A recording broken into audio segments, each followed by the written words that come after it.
Hello, everyone, and welcome. Thank you so much for joining me today to discuss the Jacksonville Housing Needs Assessment.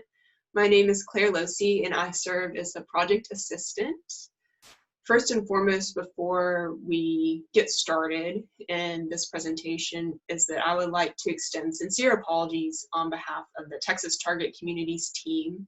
The recording of the presentation, which occurred via Zoom yesterday, November 19th, did not convert, and so I will be re-recording the presentation for you today. However, that means that you will not be able to see the interaction that we had in our Q&A session. And again, we really do apologize for that. So with that being said, please bear with me as we walk through this presentation together. And again, thank you so much for joining me. So let's go ahead and get started. Throughout this presentation, there will be three key features that I will be focusing on. The first of which is the summary and scope of the project, the second of which are the housing gaps and estimated needs, and the third of which are the recommendations that we propose moving forward. With that being said, I would like to acknowledge that the Jacksonville Housing Needs Assessment actually contains 5 key components, 2 of which are missing here. The About Jacksonville section, which essentially covers the demographic and economic profile of the city, and then the third section, it's the housing profile, and that covers, of course, the housing composition of the city. We decided to omit those from the presentation today because we felt like that information would likely be extraneous to people who live in Jacksonville. Of course, you know what your city looks like, who lives there, etc., and what your housing stock looks like. And secondly, just for the sake of time, there's a lot of information to cover, and we don't want to overburden you all. With that being said, we do encourage each and every one of you to read the Jacksonville Housing Needs Assessment at your leisure. And if you have any questions, please reach out to us. With that being said, let's go ahead and discuss the summary and scope of the project. And I want to start by providing a background on Texas Target Communities, which worked in conjunction with the Housing Council of the Cherokee County Human Needs Network to produce the report. So what is Texas Target Communities, or TxTC? It's a high-impact service learning and community outreach program at Texas A&M University, and TxTC partners with small and typically rural communities to assist with planning needs that would otherwise go unmet. And we stipulate that these needs would otherwise go unmet since many of these small and rural communities can't necessarily afford consultants. The TxTC program started in 1980, so it's been going for about 4 decades now. And during that time frame, TxTC has served over 50 communities throughout the state. You can see those displayed on the map to your right. Masters of Urban Planning students have worked with faculty to produce award-winning planning work. You can see some of those awards listed here, particularly for Liberty County in 2017 and 2019, as well as Rockport in 2019. So this begs the question, why do we produce these assessments and why should we plan? First of all, decision-making really has to project information over the course of many years. Generally, the planning horizon can be anywhere from 5 to 20 years. So cities are making decisions today about courses of action that they predict will occur many years from now. So plans help us to illustrate our overarching vision for the kinds of amenities or implementations that we hope to see in the future.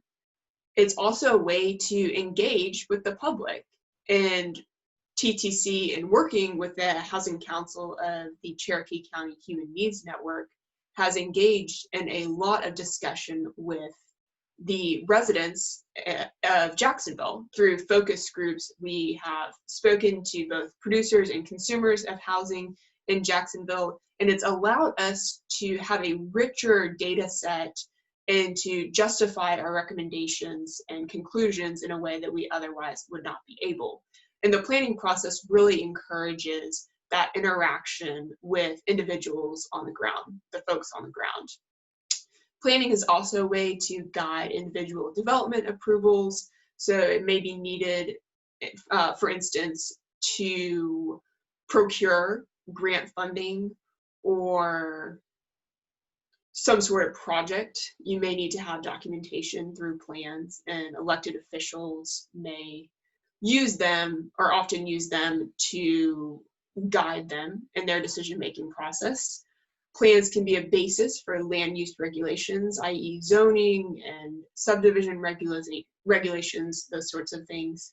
And furthermore, plans can be a basis for capital improvement projects, and again, open these new funding opportunities and grant projects for communities to undertake.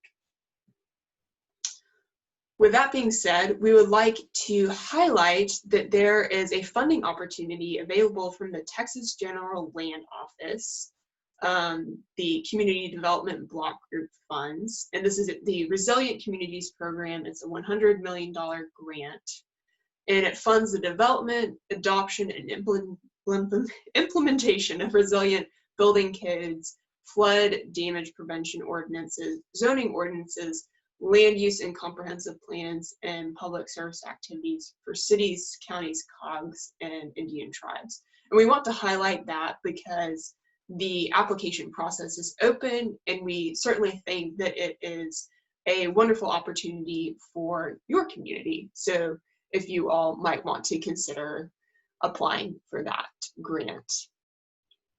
Let's now discuss the origins of the Jacksonville Housing Needs Assessment. So first and foremost, we would like to thank the Cherokee County Human Needs Network, particularly the Housing Council.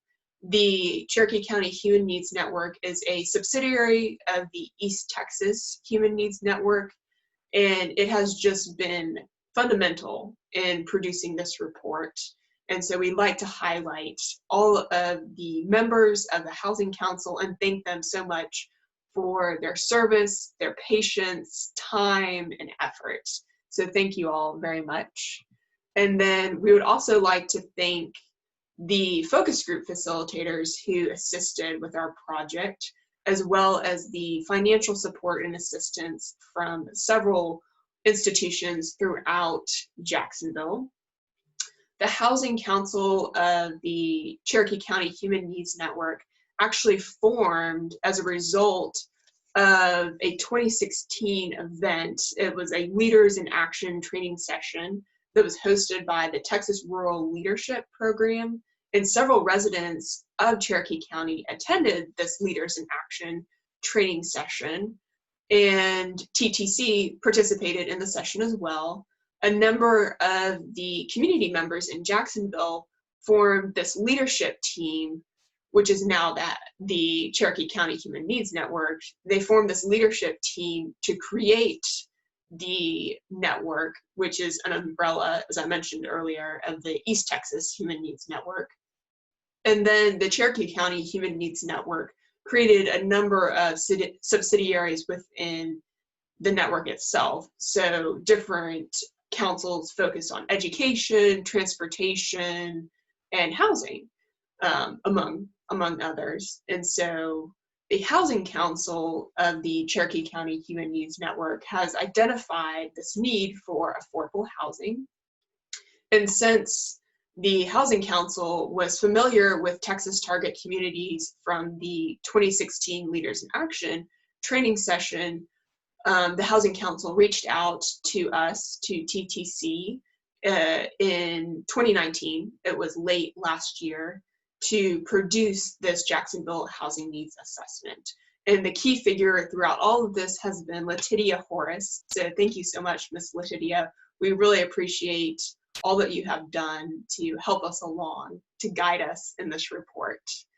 So hopefully that provides a bit of background on how the project came to be. I would like to highlight here a couple of key figures throughout all of this, the first of whom would be Dr. Andrea Roberts. She's an assistant professor at Texas A&M University, and she served as the project manager. She's heavily involved in the Freedom Colonies project, which you all should definitely check out. And she served as a valuable resource and asset for this project. She also taught a neighborhood revitalization course in the spring of 2020 to a number of master's students at Texas A&M University. And those master's students were primarily in urban planning and public policy, as well as a few in landscape architecture. So a really diverse set of interests. And they helped us produce this report as well. So special kudos to those master's students. And then I would also like to highlight Jamie Masterson. So Jamie is the Associate Director of Texas Target Communities, and she served as the project liaison. So you have probably seen a lot of communication from her with her emails and whatnot. So thank you so much, Jamie, for being kind of the mastermind and the communicator, the leader of the project. So special kudos definitely give to you, Jamie and Dr. Roberts. So let's now jump into the housing gaps and estimated needs. So there are several challenges facing the Jacksonville community, several housing challenges. And before we discuss these challenges specifically, I would like to highlight that it's really important to contextualize all of these in terms of the racial disparities that exist within the city of Jacksonville. And when I speak of racial disparities, I'm speaking of income disparities between different racial groups. So for example, and this will be covered in a future slide, but for example, Black or African American households, the median household income is significantly lower than it is for either Hispanic or Latino households or white, non-Hispanic or Latino households. So it is important when we're considering the housing challenges that are facing the community to remember that there are those significant disparities between racial groups that should be emphasized and should be considered in the process of trying to facilitate better housing options for these folks. When we talk about housing challenges, there are a number of different issues that we refer to. Probably the most popular right now, and one that you've probably heard a lot about, is housing affordability. And it's related, all of these housing challenges are interrelated, but housing affordability is a particular popular topic because it is probably the number one determinant in terms of housing choice, i.e. people generally choose housing based on what they can afford. And there are a number of ways to define that, which I'll cover in a later slide. A couple of the other housing challenges that communities might face include housing quality, the availability of housing units, and access to mortgage credit. The Housing Needs Assessment itself, the report, it covers about 2 or 3 additional housing challenges, but these 4 challenges are the ones that we found to be most prevalent in Jacksonville. So those are the ones we'll be discussing today. When we speak of housing affordability, we're generally referring to the relationship between housing costs and household income. And it's important here to distinguish between owner-occupied housing affordability and renter-occupied housing affordability. So generally, we're considering those 2 different housing tenures. For owner-occupied housing affordability, we're considering generally the relationship between home prices and household income. For renter-occupied housing affordability, we're considering the relationship between rental housing costs, generally rent and utilities, and household income. So let's delve into the ways in which we quantified owner-occupied housing affordability in the report. So as I mentioned a minute ago, owner-occupied housing affordability relates the home prices to household income, household or family income. And one way to do so is to calculate the home price to income multiplier. And this just reflects the home price to the ratio of the home price to household income. For mortgage lenders, they generally want to see a home price to income multiplier between 3 and 4. So you'll want to probably focus on the numbers kind of in the middle of this chart. As I mentioned previously, towards the beginning of this section, there's a significant disparity in terms of income between racial groups. So you can see that Black or African American households have a median annual income of about $20,000, whereas for white, non-Hispanic, or Latino households, that median income is pretty much, it's over twice that of Black or African American households at about $43,000. And then for Hispanic or Latino, it's pretty much exactly twice that of Black or African American households. So you can see already that there's a significant income disparity that's going to significantly inform the maximum home price that these different groups can afford. So when I say maximum home price, that means that if a household has a home price to income multiplier of 3, that means that that household can afford a maximum home price of approximately $61,000 if their annual income is about $20,000. So it's simply, that this $20,000 figure multiplied by 3 gives you the maximum home price affordable. And why is this important? So this tells us not only what households can approximately afford, but also it says something about the different neighborhoods, the kinds of neighborhoods that they will likely be able to purchase into. So one really important aspect to consider when you're discussing housing affordability is not only access to, for example, home ownership, but it's also the kinds of neighborhoods that individuals will be able to access based on what is affordable to them.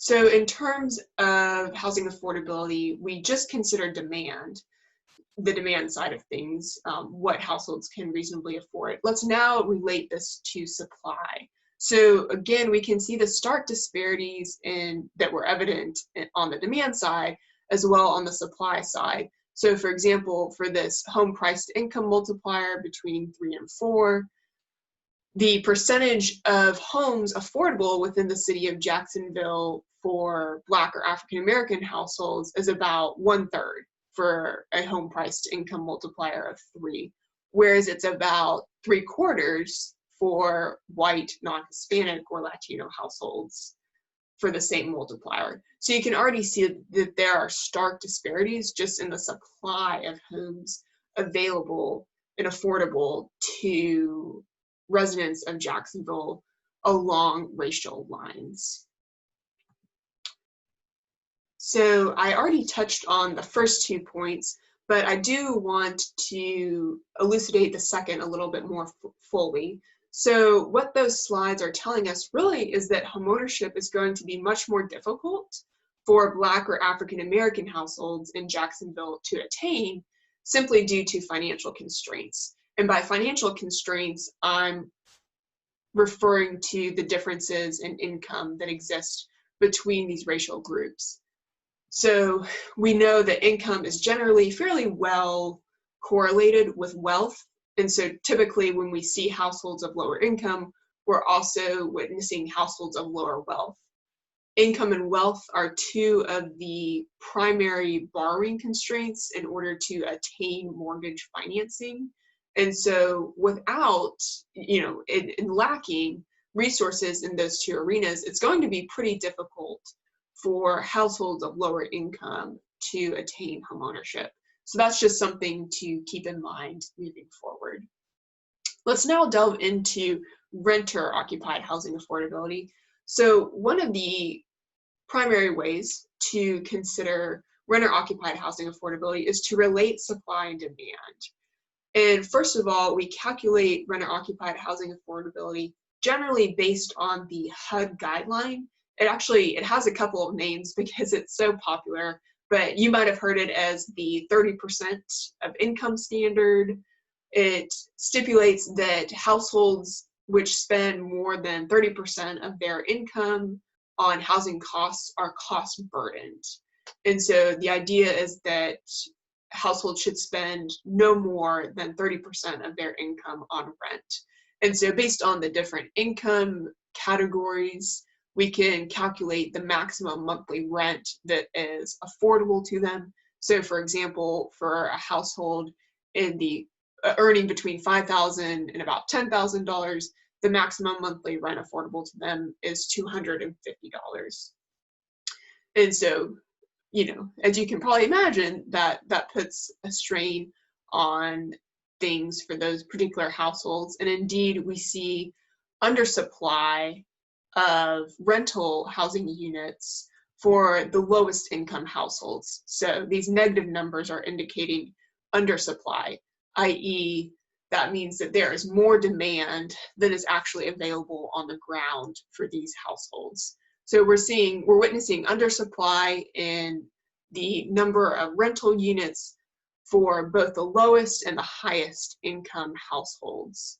And so what's happening here is that the lowest income households are having to spend more than they can afford on rent, probably to buy into rents that are affordable to kind of the middle income earners.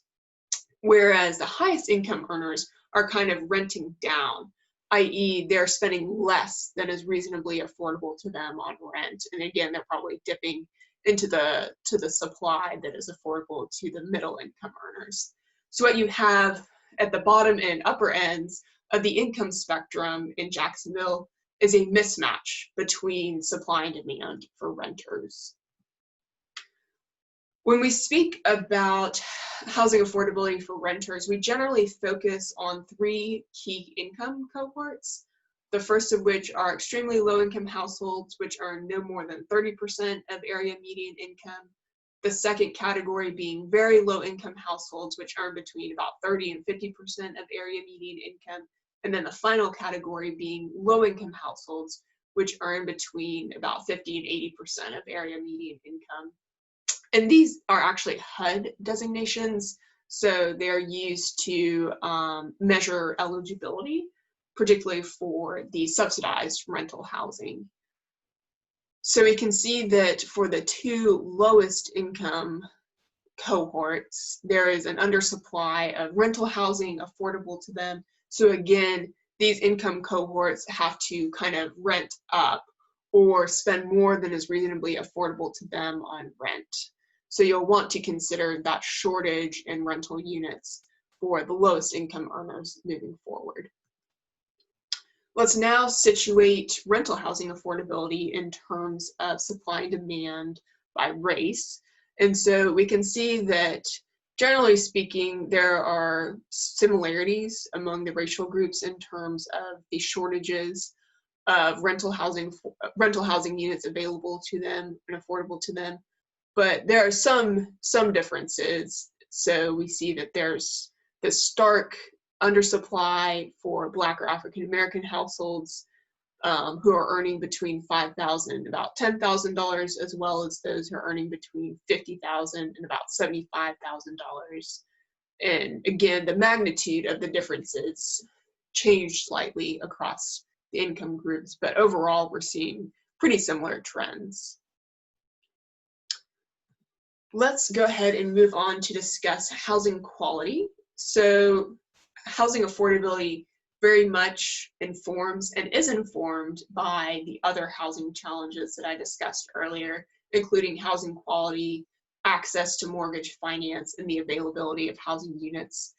Housing quality actually emerged as the second most recurring theme during our focus groups with both producers and consumers of housing. And perhaps the easiest way to kind of encapsulate housing quality is just through this chart to your right. So it's to look at the proportion of housing units based on the year that they were built. And so we can see that approximately 1/4 of both owner-occupied and renter-occupied housing units in Jacksonville were built in the 1970s. And so when we relate this to both the county and the state as a whole, we actually can see that Jacksonville's housing stock is older than either geography. So for example, nearly 2/3 of Jacksonville's housing stock was built between about 1940 and 1980, compared to approximately half that of Cherokee County and 40% of that of Texas. And so again, we're seeing this kind of aging, older housing stock in Jacksonville, which can certainly present issues for households, not only in terms of health hazards, but also in terms of affordability. You're going to be seeing that a lot of the housing units in Jacksonville may actually appear to be more affordable, but that's because they are simply of such low quality that it is actually hampering households who have to rent or purchase them because it's posing other concerns, i.e. the most obvious being health hazards and concerns related to occupants' health. In terms of the availability of housing units in Jacksonville, for owner-occupied households, we generally tend to focus on two different criteria, and they're encapsulated in these two columns right here. It's the closed price to original list price ratio and the average days on market. So the closed price to original list price ratio just means what did the home actually sell for in relation to what the sellers, what the owners wanted the home to sell for. So for example, the home actually sold for $100,000, but it was marketed for $150,000, then the closed price to original list price ratio would be 0.67. So, and then the average days on market just stipulates how many days the home was on the market before it was sold. So here we see that the closed price to original list price ratio has increased over time, while the average days on market has decreased over time. This generally indicates that supply is tightening throughout the city. However, it's probably not a significant issue currently. We generally become concerned when the closed price to original list price ratio approximates 1 or surpasses 1, because that's indicating that demand is surpassing supply. However, that ratio remains below 1, and so again, availability is probably not presently a significant concern, but as this ratio, if it continues to rise, it will pose more of a concern in the future. And then again, with the average days on market, we generally become more concerned as this decreases, particularly if we witness a precipitous decline in the average days on market. But here we're seeing that it takes about 4 months for a home on the market to matriculate through that process. And so again, if that figure continues to decline, then you'll probably see more issues with the availability of owner-occupied housing stock. In terms of the renter-occupied housing stock, the vacancy rate in Jacksonville was about 10% in 2018, which was significantly higher than the vacancy rate for owner-occupied units, but it was fairly comparable to that of the state, which measured about 8%. But one thing we do want to draw attention to here is that housing affordability or housing quality could be a factor in the higher rental vacancy rate in Jacksonville. So again, when you have issues with housing quality, then it may diminish the ability of that housing unit to be sold or rented on the market. Let's now briefly touch on the subsidized rental housing stock in Jacksonville. And I do want to make one clarification here. So when we speak of affordable housing, it's a very generalist term. So we're speaking of what is generally affordable to a household, and that household can be at any at either end of the income distribution, and they can fall anywhere in the middle. So for example, if we're talking about affordable housing, then we're referring to, we could be referring to a household that's earning $5,000 or a household that is earning $500,000. We are just generally concerned about quantifying what is affordable to them and understanding the current housing profile. However, with subsidized rental housing, we are speaking specifically of rental housing that is subsidized generally by the federal government or could be state or local governments. And there are a couple of different very popular programs that the federal government subsidizes, which you are probably well familiar with. Those being public housing, housing choice vouchers, formerly known as Section 8, project-based Section 8, and then low-income housing tax credits, or LIHTC, which is becoming increasingly popular. In terms of the supply of subsidized rental housing in Jacksonville, you can see that the distribution between the three program types is fairly even. And actually, subsidized rental housing comprises over 1/3 of the total rental housing stock in Jacksonville. So it's a fairly large proportion of Jacksonville's total rental housing stock. There's more information about this in the report, but you can see the spatial distribution of those subsidized rental housing complexes in the map to your left, as well as more about each project itself to your right. Let's now touch on access to mortgage credit or mortgage financing. So generally, when we speak of mortgage financing, we're referring to the three primary borrowing constraints that lenders evaluate in order to determine an applicant's creditworthiness. And those three constraints would be the credit score, income, and wealth. Income is generally measured through the debt-to-income ratio, and then wealth is generally measured through the loan-to-value ratio. And so when we're speaking of access to mortgage financing, you have to consider a household's borrowing constraints, i.e. what is their credit score, what is their income situation, what is their wealth situation. So as we touched on previously, the income disparities among racial groups indicates that Black or African American households in Jacksonville are much more likely to experience difficulty in procuring mortgage credit. And that is indeed what we see here. So for example, for all applicants of home purchase loans in 2018 and 2019 in Jacksonville, Black or African American households comprised merely about 6% of applicants, and then only about 5% of actual borrowers. So again, there are significant disparities in access to mortgage financing across racial groups. One of the factors that was indicated in some of the focus groups is that there is a general distrust among the Black or African American community in Jacksonville towards mortgage financing.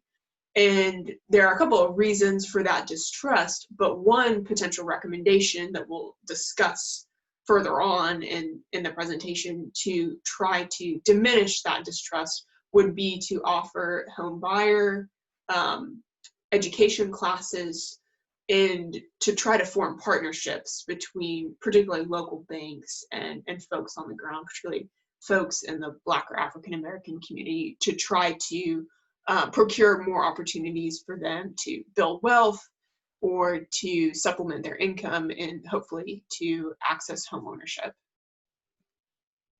So a couple of takeaways before we jump into our recommendations. Jacksonville has broad disparities in housing affordability by race, and particularly for the Black and African American community. And then due to these income disparities, accessing homeownership proves much more difficult for Black and African American households, as really does accessing affordable rental housing units as well. And then both consumers and producers of housing express concerns over housing quality in our focus groups. Let's now discuss a couple of recommendations that TxTC has for the housing community and the Housing Council in general moving forward. So there are three broad recommendations that we discussed in the report, and I want to emphasize that all three recommendations involve cross-collaboration between different entities in Jacksonville, and when I say entities, I'm referring to public, private, nonprofit, and even faith-based entities, churches and centers of places of worship, whatnot. So we're kind of promoting the idea that there should be this cohesive collaboration across all of those entities and trying to facilitate and procure more affordable housing for residents in Jacksonville. Our first recommendation is to promote that collaboration across entities to facilitate affordable housing, so it forms the basis.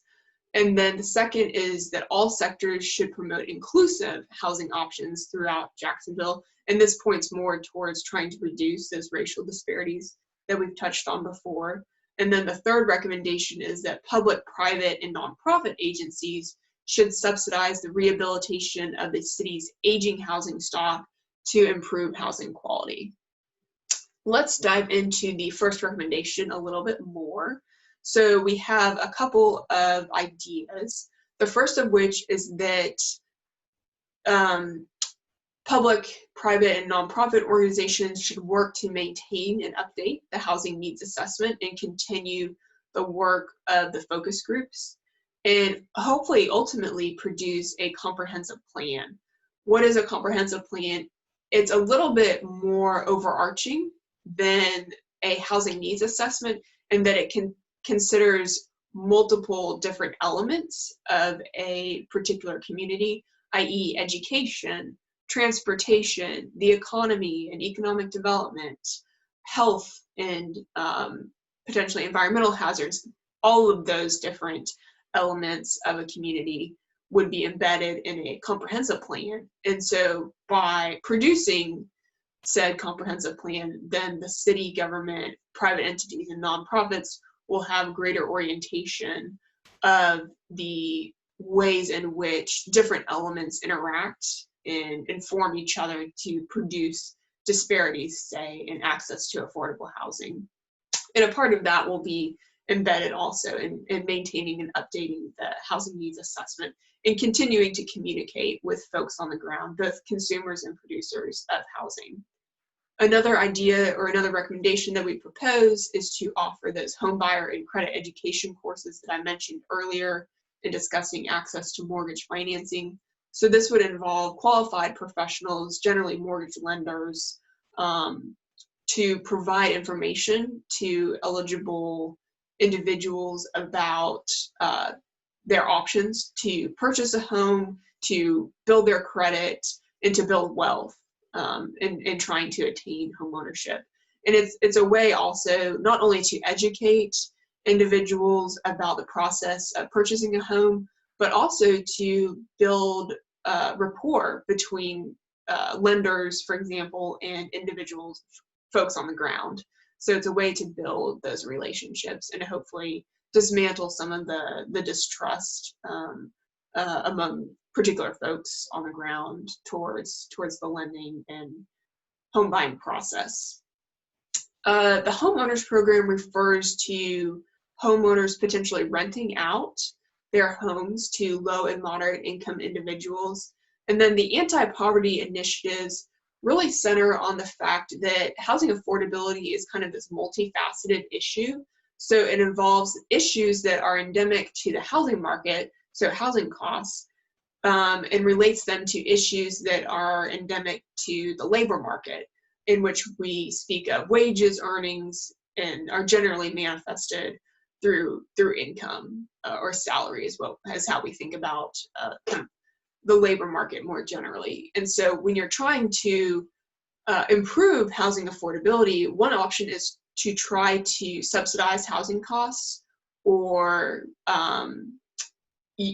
provide opportunities for households to move to homes or apartments of higher costs. But another option is to try to supplement individuals' incomes. So try to implement sort of these fixes, quote unquote, in the labor market. And anti-poverty initiatives constitute one of the implementations to the labor market. So this can be achieved through individual development accounts or IDAs, which are typically maintained by cities or nonprofits. And basically what happens is that eligible individuals will deposit money into these accounts, these individual development accounts, and then the cities or nonprofits or maybe even faith-based organizations will match that individual's contributions. So if I contribute $200 a month, then either the city, nonprofit, or faith-based organization is going to match that and deposit an additional $200 into my account. So this is a good way for individuals to build wealth, which is, again, one of the primary constraints in purchasing a home and attaining home ownership. So it's a great way to kind of work around that problem, the problem being the absence of wealth or adequate wealth. And then a couple of other options which are expanded on in the report include community development block group funding and home grants, as well as maintaining an affordable housing database. And that relates to the first 2 points of kind of maintaining and updating the housing needs assessment. Let's discuss the second set of recommendations, and that is promoting inclusive housing options throughout Jacksonville. And again, this is referring to trying to diminish those racial disparities which currently exist in housing throughout Jacksonville, as well as trying to ensure that future housing is offered at multiple price and rent ranges. So, developers and builders aren't focusing just on one price or rent range or one income group that they're trying to supply to. And this heavily involves interaction between the city and private entities, i.e. primarily developers and builders. So for example, the second and fourth points, affordable land and tax incentives, and then incentivizing developers and home builders, that really refers to maybe reducing different fees or waiving those fees, developer fees, impact fees, etc., to try to subsidize the costs of purchasing land or the cost of construction itself, to hopefully encourage developers and home builders to produce more housing. Another way to promote inclusive housing options would be through accessory dwelling units, or ADUs. So these are granny flats, garage apartments. They have a couple of different names, but in essence, it's kind of a separate structure on the property that could be rented out, particularly to low and moderate income households.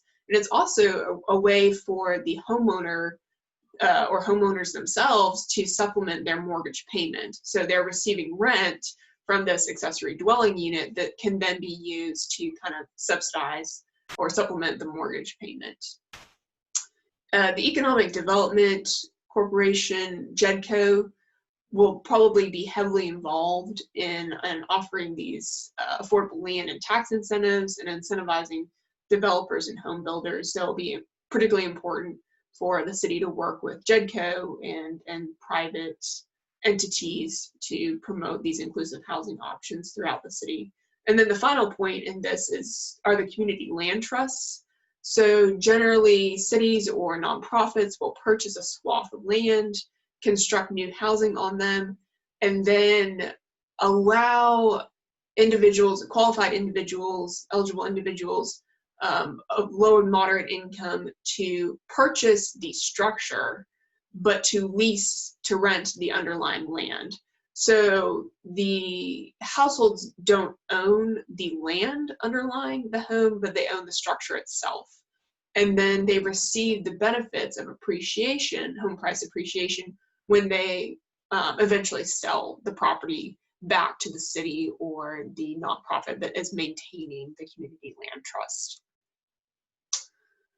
So now to discuss the final set of recommendations of improving quality of new and existing homes.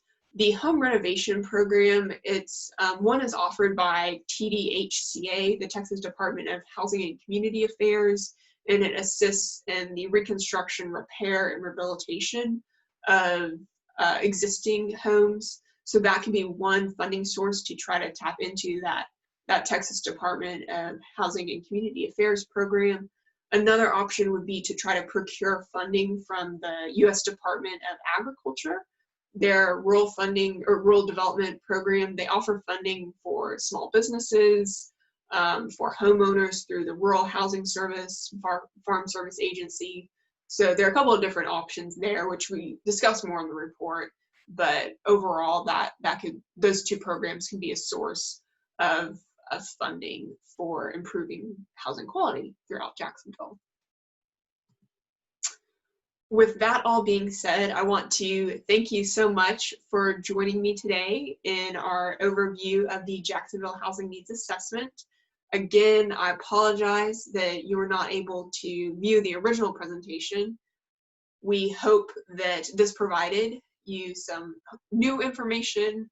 Again, thank you so much for bearing with me. And for any questions, please email Latidia or Jamie Masterson, and we will get back to you. So thank you so much again, and take care.